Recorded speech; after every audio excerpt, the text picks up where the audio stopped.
Welcome back to San IT Tips. Today we are going to solve a problem using K-nearest neighbor or KNN algorithm. Here is the scenario.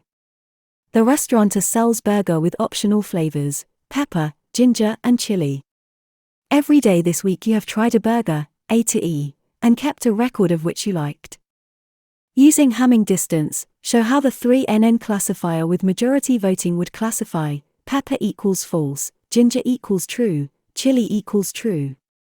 This table indicates whether each burger, A through E, contains ginger, pepper, and chili, along with whether you liked each burger.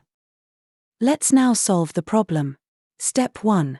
Calculate the Hamming distance between the given input burger characteristics and each of the burgers you have tried, A to E.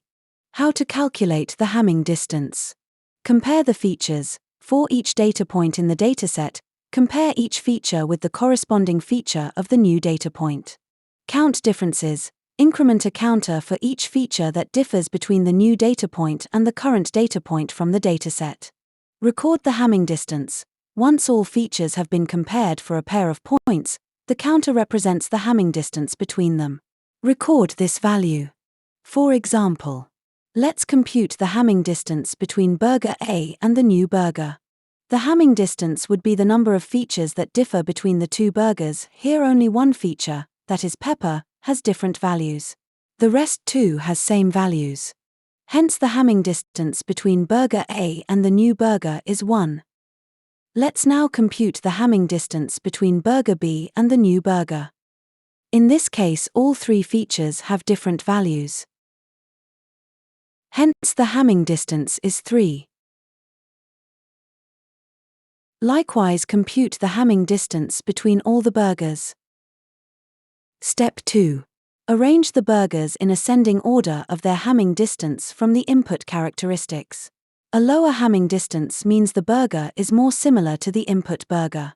Here is the burgers sorted by Hamming distance. Step 3. Select the 3 nearest neighbors, KNN. Select the top 3 burgers that have the smallest Hamming distances to the input characteristics, as they are considered the nearest neighbors. Here is the 3 nearest neighbors, KNN, to the new burger. Step 4. Apply majority voting. Among the 3 selected burgers, use majority voting to decide if you would like or dislike the input burger. This is based on the liked column of the top 3 burgers. 2 out of the 3 burgers, C and A, were liked equals false. Hence by majority voting the prediction for the input burger would be not liked as the majority vote is false. Therefore, the prediction made by the 3 nearest neighbor, KNN, classifier for the new input burger will be not liked. That's all about KNN. Thank you for watching the video.